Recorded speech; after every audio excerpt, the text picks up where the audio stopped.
NCRB के द्वारा जारी किए गए आंकड़ों को लेकर के कांग्रेस पार्टी ने केंद्र सरकार पर जोरदार हमला बोला और दिल्ली कांग्रेस अध्यक्ष अरविंदर सिंह लवली ने कहा कि एनसीआरबी की रिपोर्ट के मुताबिक दिल्ली क्राइम कैपिटल बन गई है। यह भी कहा कि दिल्ली में बढ़ते क्राइम को लेकर के केंद्र सरकार चुप है, वहीं क्राइम पर दिल्ली सरकार ने भी चुप्पी साध रखी है। लवली ने कहा कि यही बीजेपी कहती है कि 3 राज्यों में महिलाओं ने उनको वोट देकर जिताया है, लेकिन दिल्ली में वही महिलाएं सुरक्षित नहीं है। देश की राजधानी में लगातार महिलाओं के प्रति लगातार अपराध बढ़ रहा है। हमारे संवाददाता प्रणय शर्मा ने बात की है कांग्रेस प्रदेश अध्यक्ष अरविंदर सिंह लवली से। राजधानी दिल्ली की कानून व्यवस्था को लेकर कांग्रेस पार्टी ने केंद्र सरकार पर सवाल खड़े किए हैं। हमारे साथ प्रदेश अध्यक्ष कांग्रेस के अरविंदर सिंह लवली मौजूद हैं। सर, जो आज आपने सवाल खड़े किए हैं, इसका आधार क्या है और क्या आरोप हैं जो आपके द्वारा लगाए जा रहे हैं? मैंने कोई आरोप नहीं लगाए।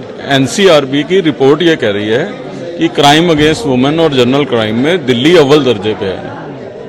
समस्या ये है कि जो लोग ये दावा कर रहे हैं कि हमको बहनों ने मध्य प्रदेश, राजस्थान, छत्तीसगढ़ में वोट देकर हमारी सरकार बन गई और बहनों के उद्धार का सबसे बड़े ठेकेदार बन रहे हैं। दिल्ली जहां की लॉ एंड ऑर्डर की व्यवस्था सीधी उनके पास है, केंद्र सरकार के पास है, वो दिल्ली के मामले में चुप क्यों है?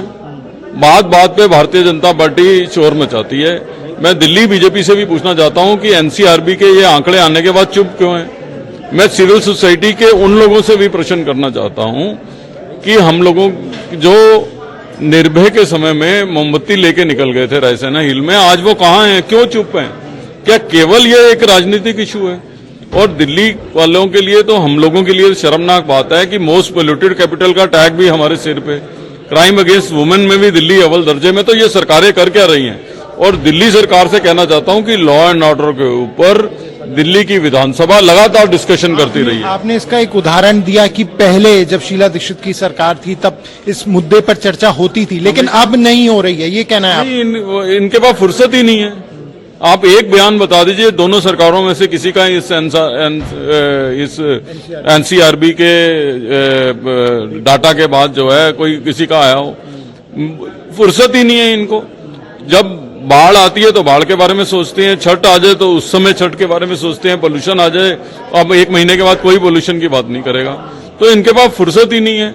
तो प्रॉब्लम यही है। इसलिए हम दिल्ली के लोगों को चेताने वाले हैं कि ये कोरी राजनीति करना चाहते हैं।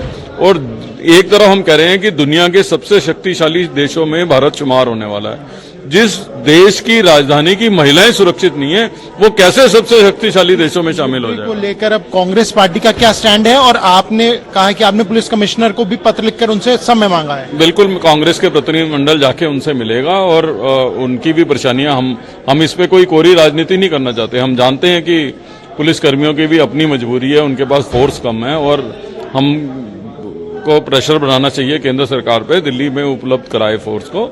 लेकिन निश्चित तौर पे हमारे लिए शर्मनाक बात है कि देश की राजधानी में क्राइम रूप में और जहां की पुलिस सबसे अव्वल दर्जे की पुलिस देश में मानी जाए, तो क्या कारण है? इसके ऊपर जो है दिल्ली के लोग जवाब चाहते हैं। ये आरोप जो एनसीआरबी के डेटा के आधार पर कांग्रेस पार्टी के द्वारा लगाए गए हैं। कैमरा पर्सन विद्याधर बारिक के साथ प्रणय शर्मा, टोल टीवी, दिल्ली।